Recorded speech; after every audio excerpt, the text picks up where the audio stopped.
Құрметті тыңдарман, каналыма жазылып, лайк басып, қолдап қойыңыз. Шолпан Сәрсенбайға шыққан жылы өзінде жас келіншектермен аулақта кеңескенде, баласыз өмірдің қызығы жоқ қой, деп ауызымен ғана айтушы еді. Мал орнына сатылып, жаны сүймеген жанға жар болатын қазақтың сансыз қыздарының ішінен әлде қалай өзінің сүйгеніне тиген Шолпан шынында бастапқы жылы бала керек қылмады.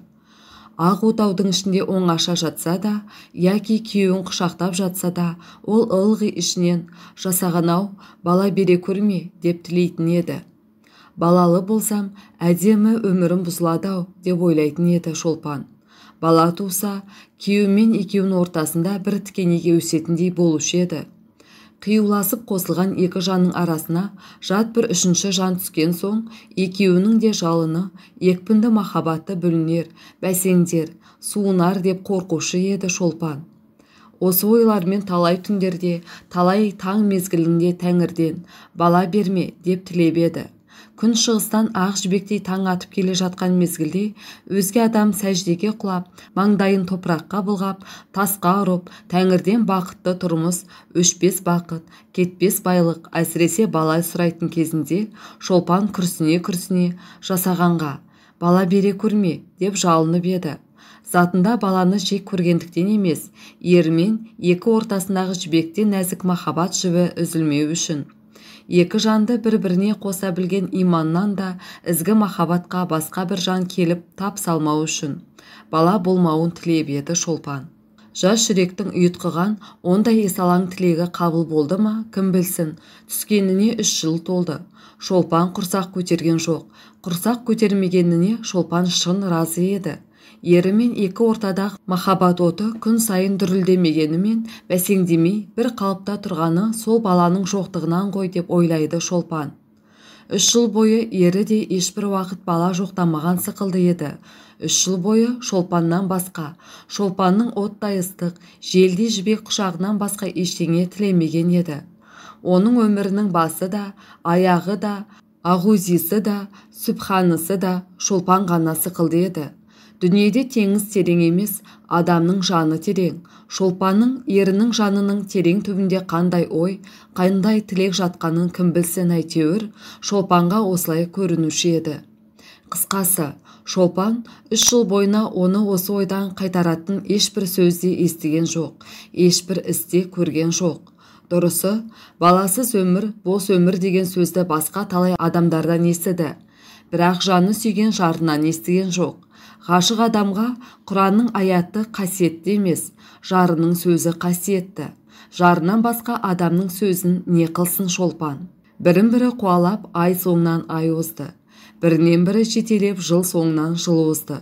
Не керек? Шолпанның бала болмасын деген ойы бекігеннен бекіді.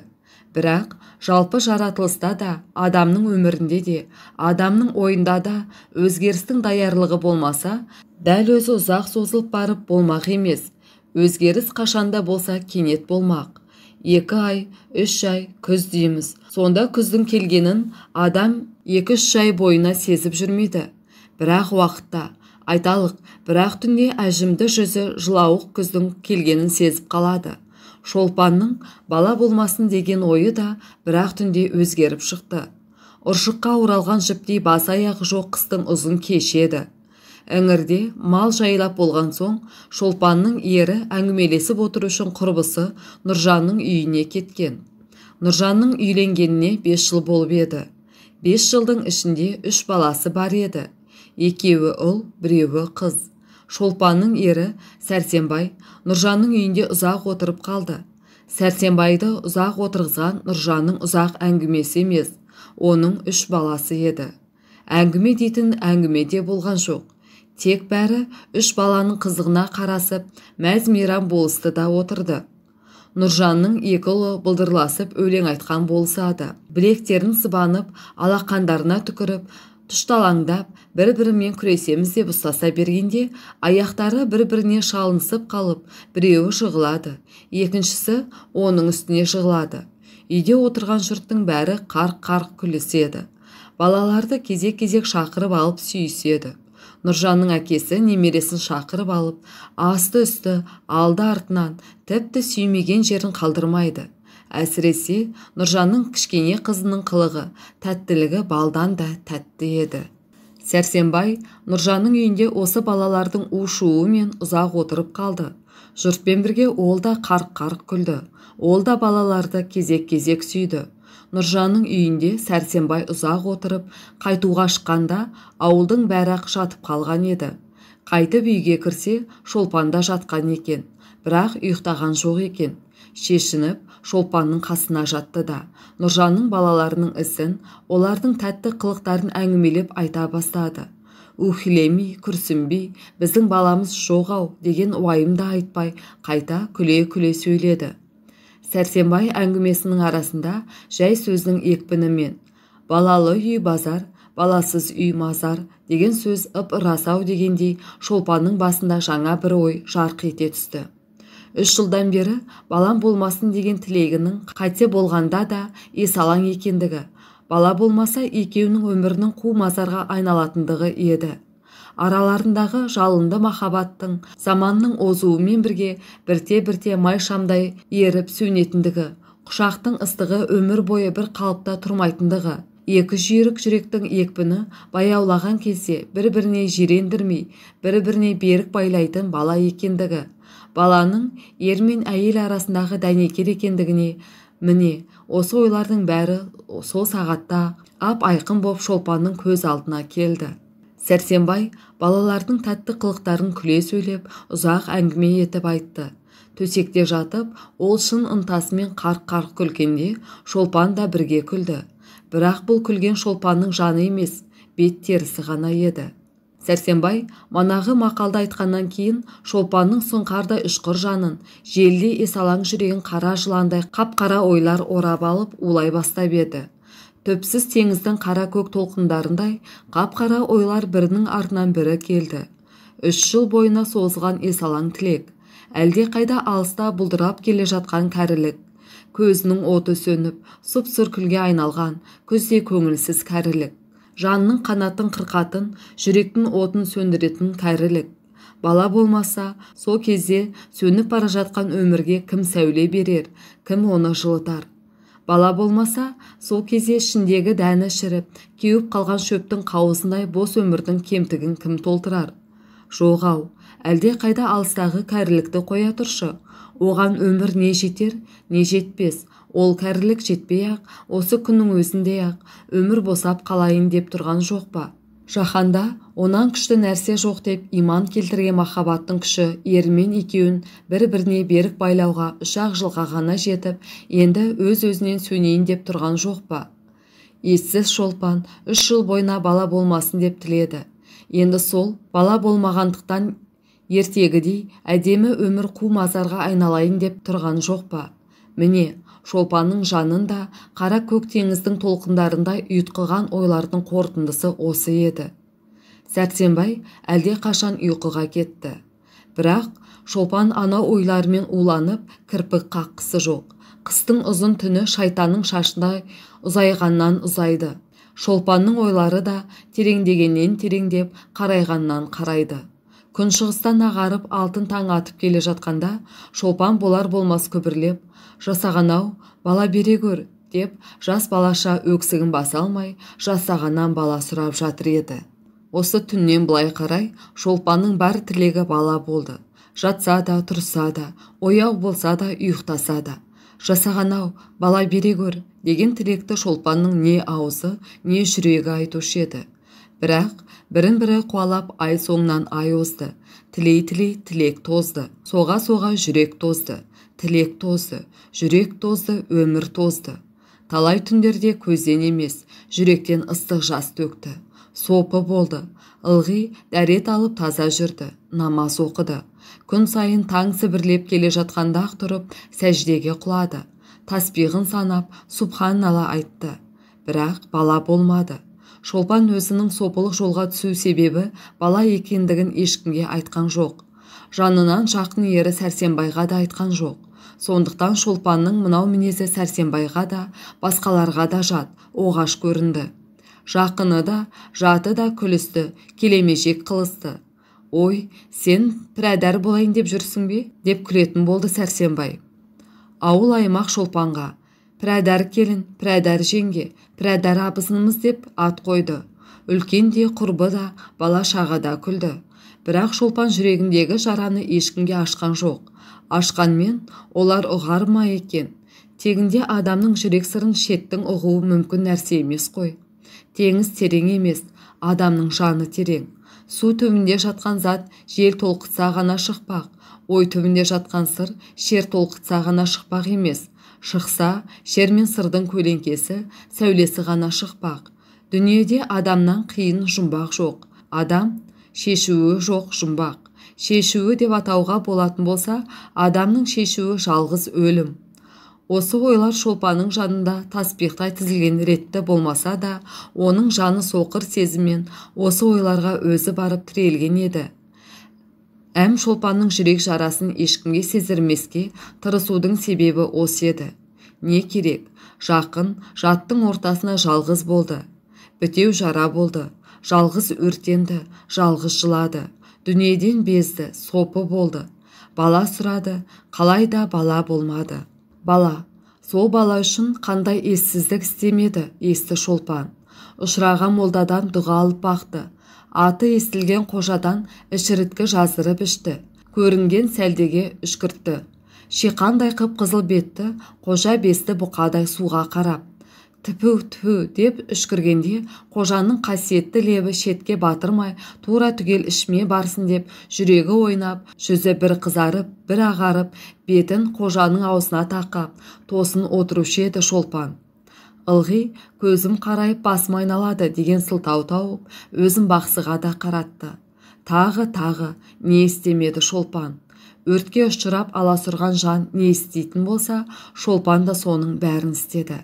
Бірақ бірін-бірі жетелеп жыл соңынан жыл озды. Баладан белгі болмады. Шолпан тілеуден талмады. Көзінде жас қалмады. Дүниеден безді. Пірәдәр болды. Әулиеге ат айтты. Қорасанға қой айтты. Жасаған-ау бала бере көр деді. Бірақ тілек іске аспай аяғы жоқ жыр болды. Көл болып төгілген көздің жасы жерге сіңді. Тілек тозды, өмір озды. Шолпан бала көтермеді. Қанша жалынса да, қанша жыласа да, жасаған оған бала бермеді. Кім біледі, Тәңірінің Шолпанға бала бермеуі өзінше дұрыс шығар, өзінше жөн шығар.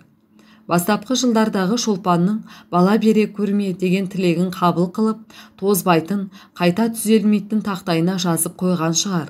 Шолпанның ендігі тілегі болары болып, бояуы сіңген, соңғы пайдасыз бос тілек шығар. Ірі саудагерлердің бір айтар, сауда жоқ дейтін мінезі кім біледі, Тәңірде де бар шығар.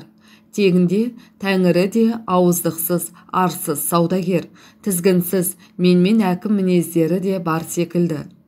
Мұндай мінезі болмаса, бұйрығымды бұздың деп атамыз адамды жұмақтан тырдай жалаңаш айдап шығарма еді. Топырағыма табаныңды дәп, әзәзілді ібіліске айналдырар ма еді. Кім біледі? Тәңірі ежелгі осы белгілі белдігіне салды ма, қалайда Шолпанға бала бермеді.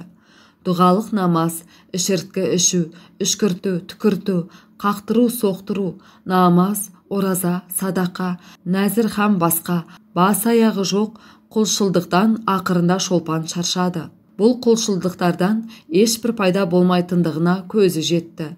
Тілегі қабыл болмады. Тәңірден тәуелі қайтты.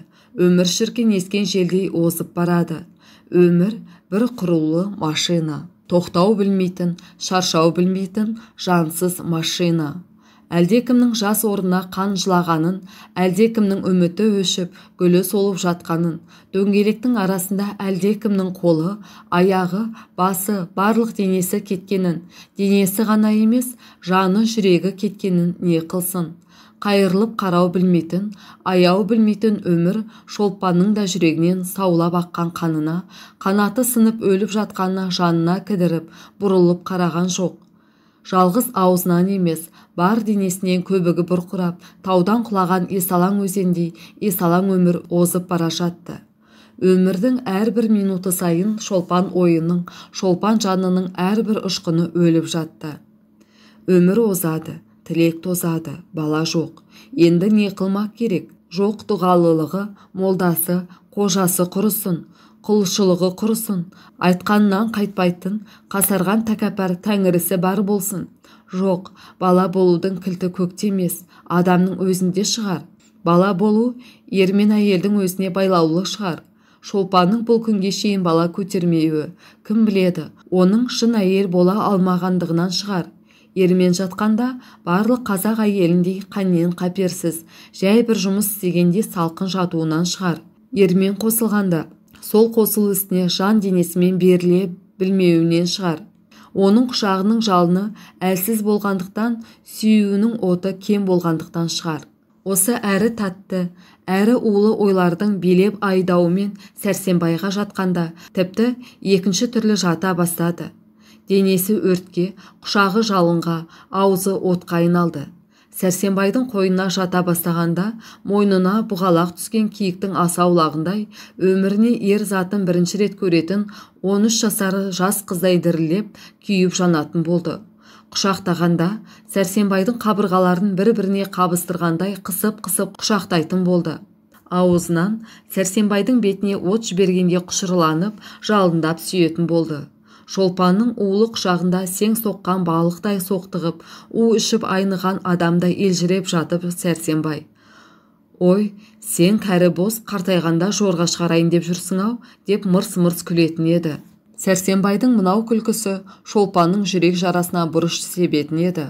Сол кездерде оның көздеріне меруертте мөлдіреп жас келетін еді. Жанынан жақын көрген Сәрсенбайдың оның жан сырын, жүрек жырын ұқпағанына зығырданы қайнаушы еді. Жүрегі уға толушы еді. Бала үшін дүниеден безіп, сопы болып жүрген кезінде пірадар деп келемежек қылғанына, сол бала үшін жан тәнімен беріліп, әдейі есалаңданған шақтарында оған жорға деп ат қойғанына Шолпан Сәрсенбайға шын-шын ренжуші еді. Бала екеуінің де жоғы емес пе? Екеуіне бірдей керек байлам емес пе? Сәрсенбай сол ортақ жоқты неге бірге іздеспейді? Баласыз өмірдің бос екенін неге сезбейді ол? Ол неге сол іздеу отына Шолпанмен бірге түспейді, бірге жанбайды? Еркек атаулы бала дегенде ішкен асын жерге қойғанда Сәрсенбай неге бала деп аузына алмайды? Әлде, жоқ, болмас, кім біледі? Жоқ, ендеше ол неге бала іздемейді? Неге шынында ол әлде бедеу еркек пе екен? Тәңірім, егер ол шынында ол бедеу болса, құлшылықтың кемдігінен, құшақтың салқындығынан болмай, Сәрсенбайдың бедеулігінен болса. 5 жылдан бері Шолпанның жүрегіне түскен жара мәңгі жазылмайтын жара болғаны ма? Жайнамас үстінде төгілген ыстық жастар, жалынды құшақтар, отты сүюлер бәрі әсерсіз, желге кеткені ме? Бала деген құр сөз болып, сағым қиял болып қалғаны ма? Енді қалған өмірдің жапырағынан айырылған қайыңдай жап-жалаңаш болып озғаны ма? Жалынды махаббатпен қосылған өмір қиюы кеткен екі ағаштай бір-бірінен бірте-бірте айырылмақшы ма? Заулап жанған махаббат бірте-бірте бәсеңдеп, бықсып сөнбекші ме? Махаббат сөнсе, өмірде не қызық қалады? Сөз жоқ, Сәрсенбай бедеу, сондықтан бала жоқ. Бала жоқ болған соң, мен бақытсыз болғанда, Сәрсенбай бақытты ма? Оны жүрегі жанбай ма? Өзінің екі өмірді улаушы екенін ойлап, оның жүрегі жанбай ма? Қартайған күнде өмірді жылататын от, бала оған керегі жоқ па? Сөз жоқ, мен бақытсыз болсам, Сәрсенбай да бақытсыз. Ендеше, осы батып бара жатқан өмір кемесін бақыт жарына кім сүйреп шығара алады? Шолпан, жалғыз Шолпан. Бір өмірі үшін емес, екі өмір үшін Шолпан осын істеуге міндетті. Шолпан бала табуға міндетті. Теңізден терең, таудан зор күнә қылып болса да, ол бала табуға міндетті. Ізгі тілек үшін істелген күнәні жасаған кешпес пе екен? Жоқ, Құданың рахметі мол, ол кешеді. Тәңір кешер-ау, бірақ адам кешер ме? Ұрлық қылда мал тап, ойнас қылда бала тап. Осы мақалды шығарған кісіге лағнет жаусын, лағнет. Жасаған-ау, өзің кеше көр, бір өзің. Шолпанның осы күнәлі ойлармен уланып, ыстық жасқа шомылып жатқаны Сәрсенбайға тигенінің 8-ші жылы еді. Май айы. Ауыл қыстаудың жанына жылжып қана қонған. Шаршы түс мезгілі, кішкене жел бар. Маса жоқ есебінде. Көкте көк ала торғын бұлттар маужырап қалғып, ерініп қална, әлде қайда жылжып бара жатыр. Ауада торғын оралып жүрген сықылды. Желіде еркелікпен тартылып, мойынның ауырғанына қарамай, қиястанып асау құлындар тұр. Олардың жанында құйрығымен арқасын анда-санда салмақпен сипап тұрған сақа биелер. Құлыным-ау, құры мойның ауырады. Қиястықтан пайда жоқ деп ақыл үйреткен сықылды. Құлынның алды-артына түсіп, «Бұл не болды саған? Не болды саған құлыным?» деп абыржып қулықтар жүр. Қулықтардың бұл мінезін ұнатпай, «Өй, елпеңдеген сорлы, сабыр қылсайшы, ешбір бәле жоқ» дегенде кәрі айғыры құлағын әлсін-әлсін жымитып қояды. Қой әлі өрістен келген жоқ. Үйшіктегі қарны ашқан қошақайлар мә-мә деп зарлап тұр. Сол уақытта ақ отауының алдында күнге жылынған мысықтай керіліп Шолпан отыр еді. Ол бір нәрсе тігіп отырған сықылды. Бірақ шынында ол тігіп отырған жоқ. 3 айдан бері аруақтай артынан қалмай жүрген күнәлі ойларын ойлап отыр еді. 1 ай болады. Шолпан күнәға белін берік байлаған. Ізгі тілек үшін ізгі күнә істеуге, бір бала үшін жан жары Сәрсенбайға қиянат қылуға ол ойын бекіткен. Сәрсенбай бүгін қонаға қалаға шығады. Әйтеуір істейтін болған соң ұзаққа созып, уымен құр улана беруден не қасиет? Жарайды, соза беруде қасиет жоқ. Бірақ лайық кім бар? Болашақ балаға ата болуға лайық кім бар? Жылқышы адам құл. Дұрыс, құлмен жүрсе, сыр шетке паш болмас еді. Жабулы қазан жабулы күйінше қалар еді. Бірақ адам құлдан қандай бала тумақ? Күңнен күң, құлдан құл тумақ емес пе? Болса, бала құл болмасын, ұл болсын. Бала болса, мүт болмасын, мүт болса, жоқ болсын. Ынжық, жасы құл баланың болғанынан болмағаны игі. Жоқ, адам құлы адыра қалсын. Жә, енді кім бар? Ешкім жоқ. Махаббаттың ақ қанатын кірлетуге тұратын, әсіресе болашақ балаға ата болуға лайық ешкім жоқ. Шынымен ешкім жоқ. Шынымен ешкім жоқ па? Шойбай, жоқ. Жұмағали, жоқ. Әзімбай қалай болар? Текті атаның баласы, өзі жас, дені сау, сымбатты жігіт. Жасы 18-19-дан артық жоқ шығар. Ұзын бойлы, 2 жауырына 2 кісі мінгендей, ылғи күліп қана тұратын қой көзі. Жаңа шығып келе жатқан қара мұрты, қара жібек сықылды. Ойбай-ау, сол Әзімбайдың өзі 3 жылдан бері Шолпанға жеңге деп күңкілдеп жүрген жоқ па еді? Әлі ысылмаған жас қой. Шолпанға сөз айтқанда, сақа бозбалардан естіген сөзі жаттап келіп қана айтушы еді. Жастың тілегі бір, жібектің түйіні бір. Ұршыққа оралған жіптей бас аяғы жоқ ойлардың дәл осы жеріне келгенде Шолпанның ерні күлгендей болды. Дәл сол мезгілде үй артынан Әзімбай шығып, жеңге іске сәт деп Шолпанның жанына жантая кетті. Ақын айтқандай, бетке шықпай қалама жүзі кізі. Әзімбайды көргенде Шолпан жүрегі аузына тығылып, бір қуарып, бір қызарып кетті. Шолпанға күнә қылып жатқанда, біреуісіне шығып қалғандай, күнәлі ойларын Әзімбай біліп қойғандай көрінді. Ерте кеш қолыңнан бір іс түспейді-ау жеңге, тігіп отырғаның не? Деп Әзімбай Шолпанның тізесінің үстіндегі көйлекті ұстаған болып, Шолпанның санын шымшыңқырап алды. Қойшы сал жігіт, бір түрлісің-ау. Жақсы, ағаң бүгін қонаға қалаға шықпақшы еді. Соның бір көйлегінің жеңін ұштап отырмын. Сені де қалаға жүреді деп еді ғой. Жақсы, ағам бүгін қалаға жүре ме? Жә, жеңгеше, 3 жылдан бері айтып жүрген сөзім өмір бойы аяқсыз қалама. Жүрегім бір елжіреуді, аяуды білмейтін тас екен. Тағы бастадың ба, сал жігіт? Мені әуре қылып не қыласың? Анау пісіп тұрған қыздарға сөз айтсайшы. Мен сенен қыз сұрадым ба? Саны көп, сапасы жоқ қыздары құрсын. Орамал тастайды ғой теңдесіне дегенді білмейсің бе? 20-ға жетпей алжысайшы. 8 жыл біреуге қатын болған сенің теңің мен бе? Осы сөзді айтып күліңкіреп, көзін ерке мысықтай сығырайыңқырап сынап, Шолпан Әзімбайға қарады. Шолпанның мынау сөзінен, мынау көзқарасынан сасыңқырап, тығылыңқырап қалған Әзімбай: «Жоқ, жақсы көрген дегенім ғой. Тәңірі, неше жыл қатын болса да, бала таба алмаған әйел кәрі бола ма?» Өзінің мынау сөзінен Әзімбай тіпті тығылып қалды. Бала деген сөзбен Шолпанның жүрек жарасына тиіп, оны өзінен алыстатып алғанын сезіп, Әзімбай үзілген сөзді енді жалғап алып кетуге шамасы келмей, сөз орнына қолымен Шолпанның сол жақ санын қысып қойды. Шолпан санынан Әзімбайдың қолын алды да, көйлекке қарап біраз ойланып отырып: «Жақсы көргенің рас шығар, бірақ жақсы ағаның көзіне қалай шөп сал дейсің?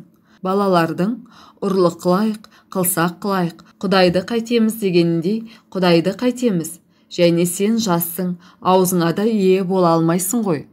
Мынау сөздерді айтқанда Шолпанның қара көздері тұңғиық түпсіз теңізге айнала бастады. Әзімбайдың көздерінде есалаң от ойнай бастады. Әзімбай күнә Құдай деген жаққа аяқ баспай, бар түйін соның сөзіне тұрғандай-ақ асығып сасып өзін бекітуге кірісті. «Сыр шашып мен балама? Жоқ, саған қаспын бә. Әй жеңгай, менің жақсы көргенімді білмейсің ғой. Жә, 3 жыл бойы сүйрегенің де жетер. Бүгін түнде келейін бе?» «Келем». Әзімбайдың қолы жеңі ұшталып жатқан Сәрсенбайдың көйлегінің ғана үстіне емес, Шолпанның өз көйлегіне үстіне барып қалып еді. «Bir сүйгішші, сабыр қылсайшы, әне біреу келеді. Сал жігіт, үйге кіріп, ас ауыз ти». Жібек майдың сұлу түні, көкте бір бұлт жоқ. Қара көк барқыт, кең көкте ойменен, мұңменен, салмақпен ақ алтын ай жүзіп барады. Не іздейді екен ол? Жарынан айрылған әйел ме екен? Баласынан айрылған ана ма екен? Көл бойынан дамылсыз құдірет-ау деген дауыс естіледі. Өмір бойы құдіретті аузынан тастамайтын қандай ауыр күнә істеді екен ол құс? Төсек ағаш үстінде Шолпан жатыр. Жатар алдында иісті сабынмен жуынған, сандықтан жаңа көйлек алып киген. Ол кім үшін жуынған, кім үшін киінген? Кімді күтеді ол? Әзімбайды күтеді.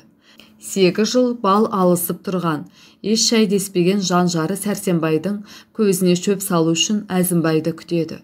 Не үшін? Бала үшін. Жасаған-ау, өзің кеше көр. Аяқ даусы, есік ашып үйге кірді. Әзімбай тура төсек ағашқа келе жатыр. Шолпанда үн жоқ. Мойнына құрық түскен құландай денесі дір-дір етеді. Жүрегі дәл аузында тұр. Бір үн шығарсақ, жүрегі аузынан атып шығатындай. Денесінің бір жері мұз. Түлкі алған жас тазыдай, екі иінінен демін алып, жалмажан шешініп, Әзімбай көрпеге кіріп келе жатыр. Жеңге деп жұлмалай бастады.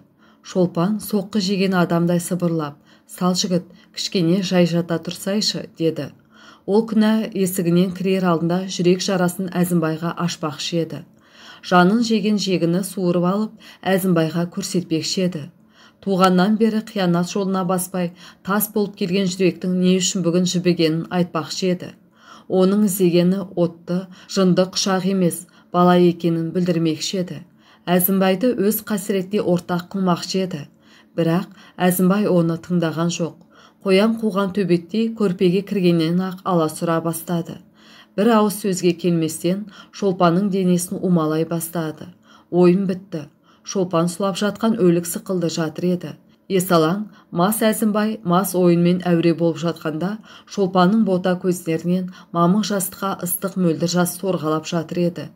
Әзімбайдың Шолпанның жанымен, көзінен аққан жасымен ісі болған жоқ. Өзімен өзі әуре. Шолпанның денесімен әуре. Шолпанның басы астындағы мамық жастық шылқылдаған су болды. Түн ортасынан ауған кесе су жастыққа беті тиіп Әзімбай: «Үй, сен неге жылайсың? Бірадар десе бірадарсың-ау», деді. Есалаң Әзімбайдың Шолпанды ұққаны осы болды. Таң ағарып келеді. Шолпанның бетінен бір сүйді де: «Енді мен қайтам, ертең ертерек келем», деді Әзімбай. Жылап-жылап шаршап талып жатқан жас баладай сұлық жатқан Шолпан: «Жоқ, енді тіпті келме» деп айтуға оңтайланып еді, бірақ оның іздегені не еді? Бала. Осы бір түннен бала болса жақсы, болмаса мынау түн өмір бойы Шолпанның мойнындағы лағнет қамыты болмай ма? Мынау күнә өмір бойы күнә болып қалмай ма? Бота көзінен мөлдір жасын жеңімен сүртіп, Шолпан күбірлеп қана: «Кел, сал жігіт, кел, деді. Шолпан 2 қабат. 5 жыл бойы санадан сарғайып күткен тілегі болды. Уланған өмір гүлденді. Күнә болып қалған жоқ, күнә сауапқа айналды. Бала біткенін білген кезде қандай қуанып жүрді Шолпан. 1 минут қабағы жабылды ма? Күн-түн күлкіден аузы тыйылды ма? Кішкене ғана аула қалса, алақанымен қарнын сипап, сол алақанынан сүйуші еді. Ессіз Шолпан ішіндегі жаны жоқ, бір кесек етті, ерні күбір етіп, айналып толғанушы еді.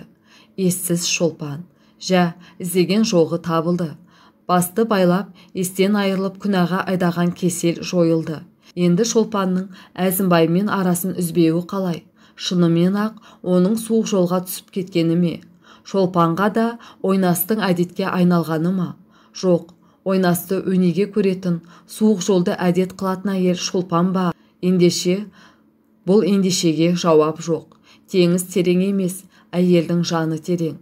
7 қабат жер астындағы нәрсені білуге мүмкін, бірақ әйел жанының мінезін білуге мүмкін емес.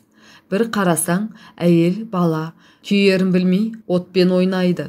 Әйел ердің тәңірісі, жаратады алады, жоқ қылады алады, сүйдіре алады, күйдіре де алады. Әйел ердің құлы, табаның астында топырақ болады, ердің көлеңкесіне айналады, өзі жоқ болады. Әйелдің аруағы басса, ер күйеді, жанады, бірақ өзінің жеке бір адам екендігін ұмытпайды, жоймайды. Ердің аруағы басса, әйел адамдықтан шығып, жоққа айналады, есінен айырылады, тілі байланады. Әсіресе әйел бұзық жанды болмаса. Ол уақытта мұндай әйелдің ердің көнгіш күңі болуында еш дау жоқ. Шолпан осындай әйелдің бірі еді. Жанынан денесі, денесінен жаны айырылмайтын. Кімге берілсе де, жан денесімен түгел берілетін әйел еді. Әзімбайға денесін уақытша ғана беріп, жанын аман алып қаламын деп ойлады Шолпан. Бірақ ой мен ісі біріне бірі қабыспады. 3-4 айдың ішінде Шолпанның жаны да Әзімбайға құл болып, берік байланып қалып еді. Дұрыс, Шолпанның жаны Әзімбайдан айырыла алмағанға бала іздегеннен аз азап шеккен жоқ. Ежелден көз жасына сараңды қылып үйренбеген Шолпан бұл туралы да талай түндерде жылады. Бірақ көз жасымен жанды түзетіп бола ма? Шолпан да болдыра алмады. Әзімбайды көргенде бас айналған болып, денесі дірілдеп, тілі күрмелеуші еді.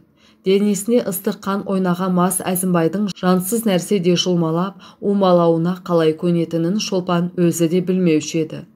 Шынын айтқанда, есалаң Әзімбай тілге келуге, ойлауға мұршада бермеуші еді-ау. Жарайды, не болса да жасағанның жазуы шығар. Іштегі баланың атасы болғандықтан Әзімбаймен араны үзуге тиісті емес те шығар. Күнәда емес шығар. Сәрсенбай некелі ері болса, Әзімбай баласының атасы. Жасаған өзі кешірер. Бірақ мынау жегідей жайлап бара жатқан өсекпен қалай күреседі Шолпан? Жас Әзімбай, мас Әзімбай, есалаң Әзімбай, мынау сырды тырнақтай жасыруды білмейді. Кісі барау деп айылын жиюды білмейді. Көрінген жерде күшіктей арсалаңдап жатқаны, жолыққан жерде жұмалап жатқаны, өсегі құрғыр жайылғаннан жайылып барады. Пірадар келін, қар келін деп аталса, Шолпан жұртқа не бетмен қарар? Анау күні енесі: осы келін Әзімбай сенің отауыңа неге қалжындап келе береді дегенде, Шолпан жерге кіріп кете жаздады-ау. Жұрты құрысын, енесі құрысын, өмірі құрысын. Сәрсенбай, жанына жақсы көрген Сәрсенбай. Сол Сәрсенбай Шолпанға баяғыдай ма? Неге ол бұрынғыдай жадырап жүрмейді? Неге ол ылғи ойлы, екі жанды байлаған жібектей нәзік махаббат жібі үзілген сықылды емес пе? Баласы құрысын, сүттей ақ махаббаты, баладан тәтті өмірді улаған баласы құрысын. 8 жыл бойы сен демеген Сәрсенбай бір жылы сөз айтудан қалды. Қит етсе, сынықтан сылтау тауып, балағаттап тастайтын болды. Балағаттың аяғы жекуге, қамшыға айналып бара жатқан жоқ па? Күні кеше Сәрсенбай Шолпанды неге ұрды? Бұрын барлық дүниесі суға ағып бара жатса, ләм демейтін Сәрсенбай Шолпанды неге сілейтіп салды? Не үшін? Бір шыны аяқ шоғыры қолдан түсіп кетіп сынған үшін, сол үшін бе? Жоқ, Әзімбаймен ойнас қылғаны үшін. Ұрам деп айтып ұрмайды. Неге ол аузына тастағандай үндемейді? Ол бірдеңе десе, Шолпанды айтар еді. Өзінің не үшін күнә қылғанын, бала үшін ойнас қылғанын айтар еді. Жоқ, үн жоқ, балағаттау бар, тепкілеу бар. Махаббат жібі үзілді, өмір бұзылды, бәріне лағнет жаусын. Өмірді улаған сол іштегі балаға лағнет жаусын. Талай түндерде мынау түйінді шешу үшін қасіретпен сарғайған Шолпан талай ой теңізіне кірсе де, ой түбіне жете алмады. Мынау жанды жеген жұмбаққа ортасында екі оттың мені, Тәңірім қор еттің деп зарлаудан басқа жауап таба алмады. Сәрсенбаймен екі ара шиеленіскеннен шиеленісе берді. Екі жанның арасы алыстағаннан алыстай берді. Бірақ дүниеде адам таппаған жұмбақты заман таппақ. Адам құрығынан құтылғанымен заман құрығынан құтылып кететін еш нәрсе жоқ. Сәрсенбай мен Шолпан арасындағы мынау түйінді де ұзатпай заман өзі шешіп берді. Сентябрь жұлдызының соңғы күндері. Ауыл қыстаудың ғана алдында отыр. Салқын түн. Түсі суық сұр бұлттар аспанда бір-бірімен жарысып бара жатыр. Жердің бетін әппақ кебінде болып боз қырау жапқан. Арбасында байлаулы жатқан бұзаулар тоңып, анда-санда мө-мө дейді. Олардың жандарында қарыны кебежеде болып жатқан сиырлар еш нәрсені елең қылмай пыс-пыс етеді. Сәрсенбай бүгін таңертең ғана қалаға мал айдап кеткен. Отауда төсек ағаш үстінде шыт көрпеге оранып Шолпан жатыр. Оның қойында ерке баладай көлденеңдеп жатқан Әзімбай қор-қор етеді. Шолпанда ұйқыда. Арбаның тырсылдағандай бір дауыс. Шолпан селк етіп оянып кетті. Сүйкеніп жатқан сиыр ма екен? Жоқ, арба, арбалы. Әзімбай, деді Әзімбай. Шолпан, Әзімбай деп бір рет тағы да айтты. Сөздің пайдасыз екенін біліп, Әзімбайдың санын шымшып келіп алды. Ой, сені жын соғып кетті ме? Ойбай, масқара болдық. Бірі арба келе жатыр. Тұршы, кетші. Жақсы ағаң болмаса игі еді. Мынау есінен адасқан шығар, ол ұшып келе ме? Ойбай, тұр деймін, тұр, әйне келіп қалды. Әзімбай жылжып шығып, үйдің артына қарай жүре бергенде, есік артына Сәрсенбай арбадан түсіп жатыр еді. Бұл кім ай? Деді Сәрсенбай. Мен деген жауап орнына қыстау желкесінде шілікке қарай жүгіріп бара жатқан Әзімбайды көрді. Сәрсенбай атты доғармастан үйге кіріп, үстіндегі қаптал күпіні жұлып тастай беріп, қолындағы құнтпен төсек ағаш үстінде жатқан Шолпанды шықпырта бастады. Көзінен қан жауып кетті. Еш нәрсені көрмеді, еш нәрсені ойлай алмады. Ақылын ашу биледі, қолын құнт биледі. Шып, көрпенің астына жатқан Шолпанда тірлік белгісі жоқ. Өлген адамдай сұлқ жатыр. Шолпанның бұлай жатуы Сәрсенбайдың зығырданын тіпті қайнатты. Ах, иттің баласы деп, Сәрсенбай қолындағы құнтты лақтырып жіберіп, шыт көрпені жұлып тастап, көзінен жасы бұршақтап жатқан Шолпанды қолынан сүйреп, төсек ағаштан жерге түсірді де тепкілей бастады. Шолпанда ләмим деген бір сөз жоқ. Жеңмен көзін сүрте береді. Басы тепкіленді, қабырғасы тепкіленді. Үн жоқ. Етіктің өкшесі өкпеге тиген кезде ах дейді Шолпан. Тағы үн жоқ. Өкше ішке тиді. Шолпан алақанмен ішін басып, бала деді. Мынау сөз Сәрсенбайды құтырған қасқырдан бетер құтыртты. Иттің ғана баласы. Мен сенен бала сұрадым ба? Мен саған ойнас жасап бала туып бер дедім бе? Сен иттің адал ісімді арамдап жүргеніңе жарты жыл болды ғой. Шығарма дыбысыңды. Өлтірем мен сені, итті. Өлтірем. Күнде күйгенше, бірақ күйін. Өл, ит, өл.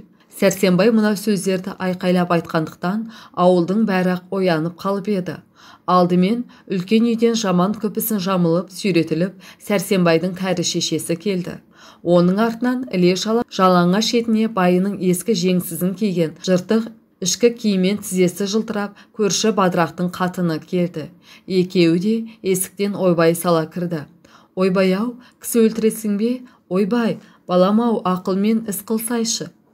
Ақылдарың өзіңе, жұмыстарың болмасын. Өлтірем бұл итті, өлтірем. Кемпір мен қатын арашаламақшы болды. Ойбайласты, ел белеңдесті. Біреуі қолмен қағылып кетті, біреуі аяқпен соғылып кетті. Болмады. Беті қып-қу, көзі қып-қызыл болған Сәрсенбай тепкілеуден тоқтаған жоқ.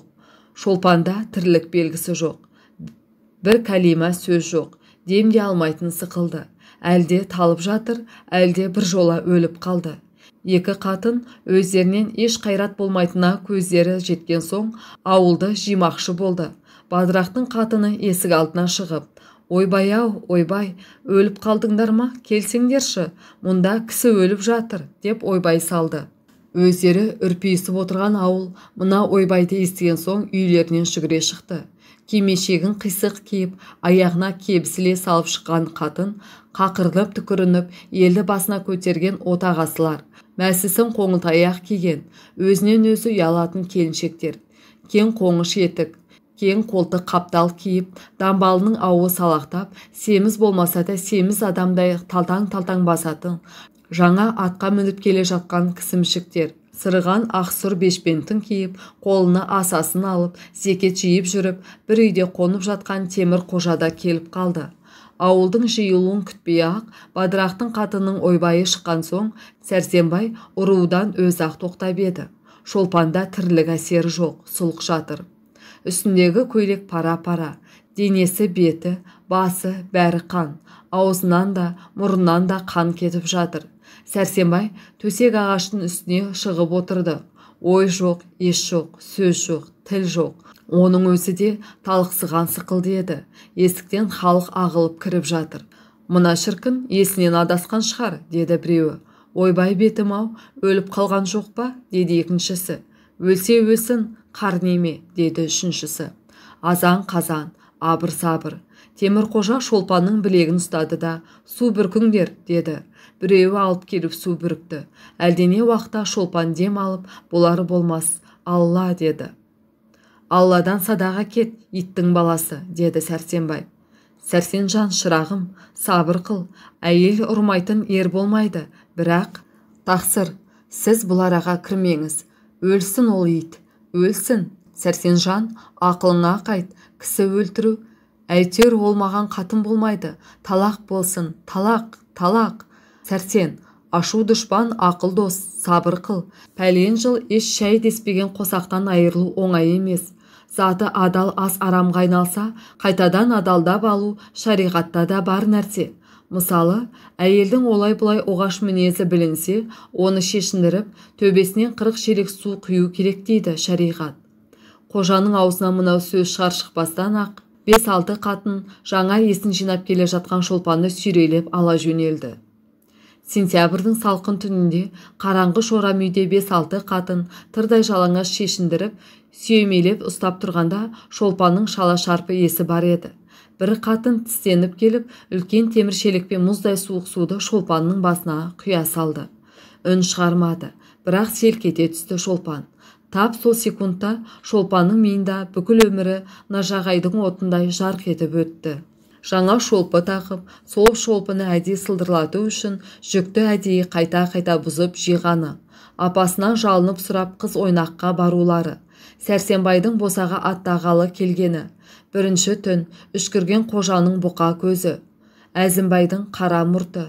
Тістенген қатын күбірлей-күбірлей екінші шелек суды құйып жіберді. Шолпан болар болмас «Алла» деді.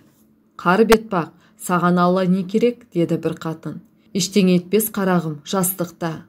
Құдай таупық берсін», деді екінші біреуі. Шолпанда басқа сөз болған жоқ, ой да жоқ еді. Денедегі қанның мұзға айналуымен ой да күңгірт тартты, сөнді. Шолпан көзін жұма берді. 3-ші, 4-ші, 5-ші шелек. Біразға дейін суық суды құйып жібергенде дене селк етіп кеткендей болып тұрды. Ертеңіне түс кезінде Шолпан күшпенен көзін ашып сыбырлап: «Балам қайда? Әлгі неге келіп бір көріп шықпайды?» деді де, көрпенің бұрышын құшақтағандай болып, еріні беу дегендей қимылдап, сұлық болып тағы талып кетті. Күнмен таласа, Шолпан да өмірмен қоштасты.